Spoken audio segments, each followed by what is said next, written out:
Hello, beer supers, and welcome to another beer review with me, Peter, the Master of Hoppers. Today joined by Henrik, the John of Geuze. Yes, and we look a little bit sun-kissed and rosy and red. It's just slightly. Yeah, and it's not because we've been drinking all day. It's because we went fishing today. Yeah. So, which was fun. Yeah. But we only caught one single mackerel. Yes. An By entire day by you, which we ate.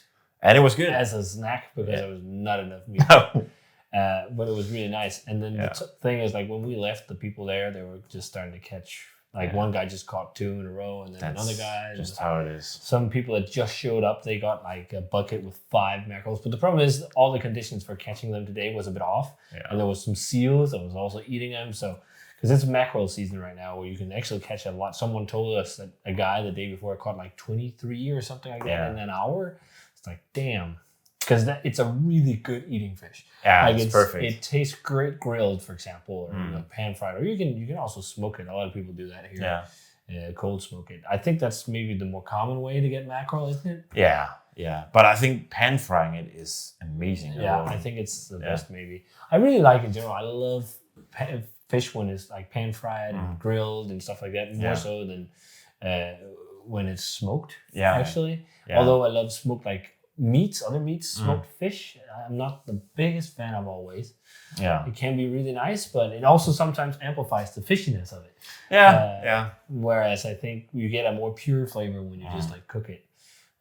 Or if you want to do it real crazy, eat sashimi. Yes. We got to fly. We're in the countryside. We got a lot. I want to buy a bug of salt. But we're cracking a massive beer today. We're cracking something from the cellar that I traded for recently. And it just piqued my eye. A guy was actually selling it secondary. And I was, you know what, let's try this one because it sounds pretty good. And I haven't had a scoop beer in a long time. So this is from Three Sons, and this is Scoop a la Mode. I think they sold this last year for NBCC. Yeah. So that's maybe where he got it. But it's a massive big Imperial Stout from Three Sons. The scoop beers used to be all the rage, remember? Yeah. I think it was rare scoop. Rare scoop. Yeah. And I think maybe they collaborated on that with Three Sons. I'm not sure if that was like when Corey was homebrewing or how it was. But Three Sons makes this one. And I think they do a few variants. But Scoop a la Mode, at least this 23 vintage, has been aged in Laird's apple brandy barrels for 2 years. A little more than 2, almost 2 years. Yeah. And then it's been conditioned with strawberries, Ghana and Philippine cacao nibs, and vanilla beans from Tanzania and West Papua and Vanuatu.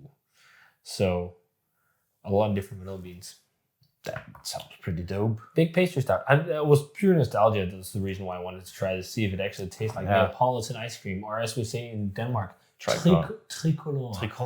Or tricolor ice cream. Yeah. So let's check it out. Let's do it. Pitch black. Thick boy. Yeah, this looks really, really rich. We're gonna go through some nostalgia after this and play Guitar Hero. Right? We have the house for ourselves. This is gonna be a great Guitar Hero beer. But it looks great in the glass. Very rich, nice, tan, roasted looking head. Yeah. Let's check out the aroma. This is dessert. Ooh, really chocolatey. Really, really chocolatey. I don't get so much strawberry. It's a bit of it's mostly chocolate and vanilla. There is a hint of fruitiness, which is probably the strawberry. I'm totally also getting the apple brandy, almost like a little bit of a cinnamon note. Oh yeah. When you go in for a second time, you could definitely do it. Get especially the apple. Yeah. Yeah, it's like caramelized apple, cinnamon, but also like vanilla, almost like a little bit of coconutty notes you also get from bourbon. Wow. Smells really fucking great. I'm actually picking up on the strawberry now. It's like super delicate, like light, fruity, ripe strawberry. Yeah.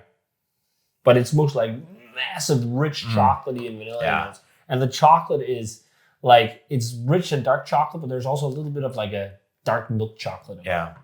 But it definitely reminds you of tricolor. Yeah, something along like if you mix it with a big stout. Very rich, decadent like vanilla. It's a very rich umami heavy vanilla note. It's not like this like marshmallow fluff kind of thing you sometimes get. It's like this almost like dark fruity vanilla. There I actually got a lot of strawberry. Maybe you need to swirl it a bit. Yeah, maybe it just needs to open up in the glass. It smells nice though. It smells really good. Oh yeah, when you swirl it, you actually get a lot more strawberry. Yeah, a lot more. Maybe it's a more volatile aroma. Yeah. Oh yeah. Oh, yeah, let's try it. Let's do it. Cheers. Cheers.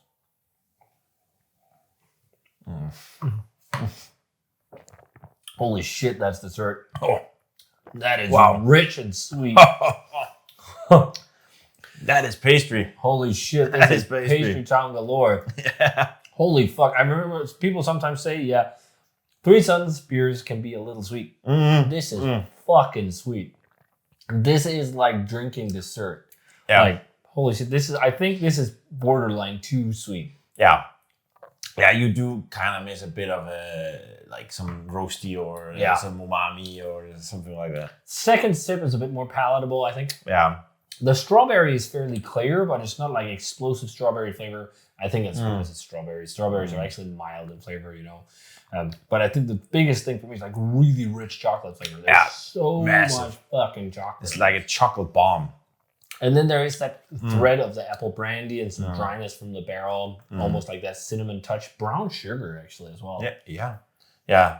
But not like licorice, like not the muscovado sugar or something like that. No, more like American cane sugar, maybe, as we get in Denmark.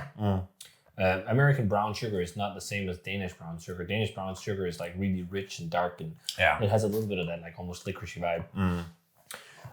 There is a drying, roasty-esque thing in the back. Cherry, I think that might be the barrel.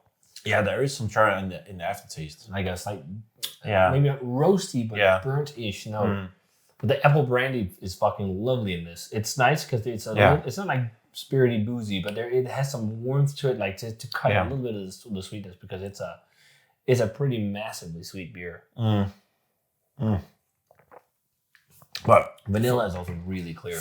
I mean, if you just took this as a dessert, you don't need anything else. No. This is like drinking ganache or something. I mean, it's almost like drinking melted tricolor ice cream, or at least the chocolate part, with a big bit of mix of the other parts as well. It's almost like that, or like if you melt some tricolor ice cream, blend in some chocolate ganache, and a shot of apple brandy or something. There's so much like this really rich chocolatey thing, and I think it's like both dark and like dark milk chocolate flavor to me. And then the vanilla is like it's an umami-esque vanilla. It's not like marshmallow fluff. It's like when you smell a real vanilla pod, it's like also like a little bit of leathery and whatnot. It's really fucking crazy good stuff this year.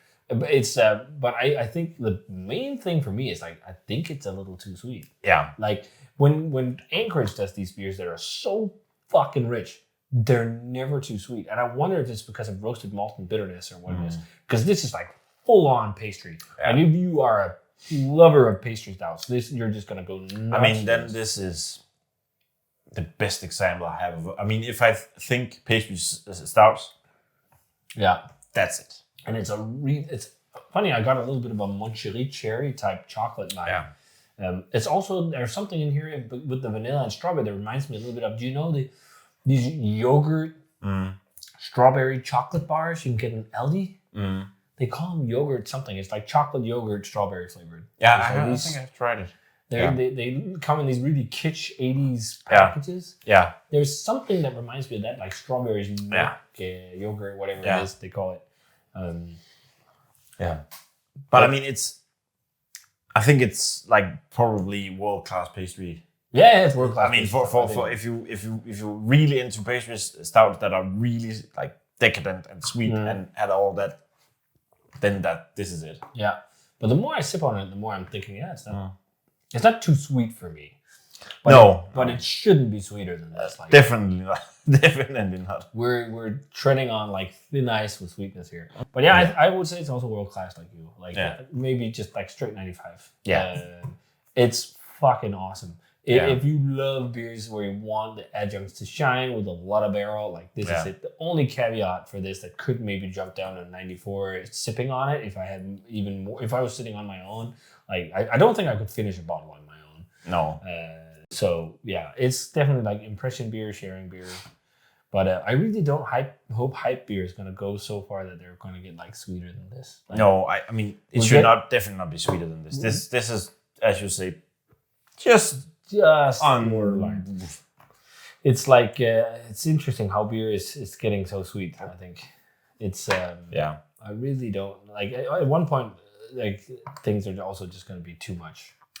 Yeah, you really do miss a bit of just some slight thing that can balance out the bitterness and roastedness. Yeah. Because there's some roasty malt flavors, likely, or maybe charry flavors. I think it's more barrel than actually roasty flavors. Yeah, because a lot of these helps. Beers, a lot of these beers just have loads of chocolate malts. There's like no roasted barley or anything to give that roast profile. But I think it's also often because it gives some fruitiness. Yeah. Like the idea is, I guess, to make a blank black canvas so the adjuncts can shine, which they certainly do. But still wonderful stuff, worth a shot if you like beers like this and big pastry stouts. And if you have this in your cellar, I think you should crack it now because the adjuncts are still very, very forward and intense. I wouldn't sit on this longer. As they say, age so you don't have to drink fresh because you want those adjuncts to just like sing. Yeah. So, nice stuff. If you guys had a chance to try Scoop a la Mode from Three Sons, let me know your thought of it. Crazy tricolor or Neapolitan ice cream stout. I mean, it tastes more like the ingredients listed on the back than the actual ice cream. And I think maybe the Scoop beers tasted more like the ice cream. Yeah.